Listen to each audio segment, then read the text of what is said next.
style campaign. And so you can use the power of suggestion, borrowing from somebody else's credibility. If you don't have any, right, or very little, you can point to and kind of tell stories, because then what's going to happen is your prospect, your client is going to look and say, hey, like, I'm going to, like, well, you know, I want to be like Agora.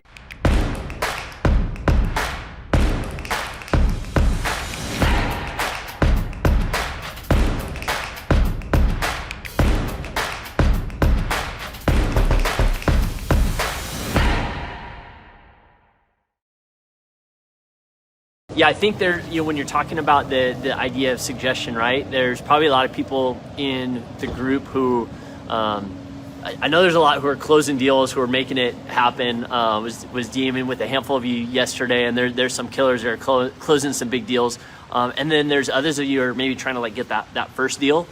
And so sometimes it may feel like, oh shoot, well I don't have the authority or credibility to offer a suggestion where someone would take it. And where I've always kind of leaned on is the idea of using stories and storytelling to use that power of suggestion. So like in the business that I came from, the like A player, like the top of the heap is this company called Agora Financial. They're a well-known $2.5 billion financial publishing powerhouse, right? And it took a while to earn them as a client. But when I got my first tiny little test with Agora Financial, and I was able to get them a little bit of kind of success and a win in one of their lead gen campaigns, I was then able actually to tell stories and borrow from their credibility and use the power of suggestion. And the way that looks like is really it's just a matter of then going to the next business owner, someone who looks up to Agora, because they realize that like, oh, I wanted, like, Agora's crushing it. Like they're kind of the gold standard in this space. So like if they're doing it, I'll do it, kind of a thing. And I was able to get kind of behind the scenes and see the work that I was doing with them. But even before, and if I wasn't doing work with them, just in being in relationship with the people that worked at Agora and knowing the strategies and tactics and things that they were putting into play, I could start to tell stories and say, hey, here's what Agora is doing. Hey, here's what I found out. Did you guys see like the most recent campaign that they just dropped with Neil Patel and Robert Herjavec, you know? And did you see how they did this kind of like interview style campaign? And so you can use the power of suggestion, borrowing from somebody else's credibility. If you don't have any, right, or very little, you can point to and kind of tell stories, because then what's going to happen is your prospect, your client is going to look and say, hey, like, I'm going to, like, well, you know, I want to be like Agora. I want to be competing at this particular level, and so now I'm open to the suggestion of doing what they just did. There it is. Here's my vest. There it is. So I'll show you guys. It's pretty sick. I'm telling you guys, you'll like it. So it's got. I can't explain it. It's really hard to explain. You're gonna have to go to the website and check it out. Like I'm telling you guys, it's the craziest experience of like.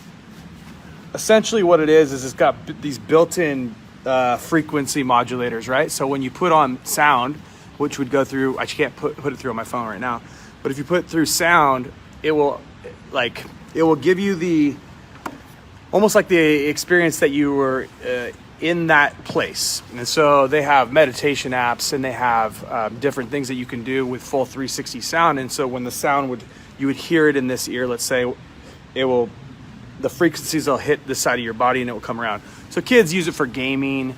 You can do it to watch like movies and have that like IMAX theater experience. Listen to music, and people do yoga and work out in it, or people meditate, and there's like the meditation apps that you can kind of go through with it. But highly recommend trying it if you. This is the vest. It's not the. It's not a jetpack. It's basically a rumble pack. Yeah, it's basically like a rumble pack. Wearable rumble pack. But what's interesting, and what you guys are going to notice here, this will hook into virtual reality, right, and augmented reality. And so this type of technology is pretty. I think it's pretty cool. Like I'm a gadget guy though, so I'm into this stuff. But then where my head goes is like, okay, how do I use this to make money, right? That's kind of like mine. So some of you guys know we have our silent disco, right, which is basically the headphones, and you put them on, and you could have DJs, and then you can have a party that's pretty quiet. And so Tori and I have like a little, it's really just excuse so we can go and party, to be completely honest with you, because we like to dance. But this is going to be probably an addition we'll add to our silent disco to create a totally different experience where not only you can hear it, but then you can feel it, and then you know, and then you could charge more for it, right? So like these are the types of things. Again, just talk about innovation. It's like this innovation is pretty much a muscle that we all can work on. And I don't know if any of you guys. Yeah, go ahead. I say it's interesting too, right? Because you look at this idea of the power of suggestion.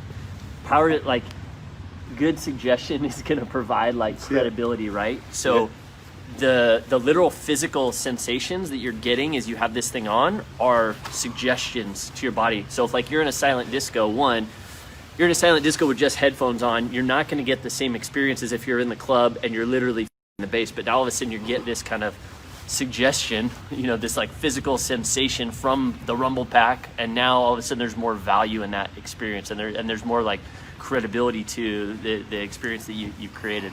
Yeah.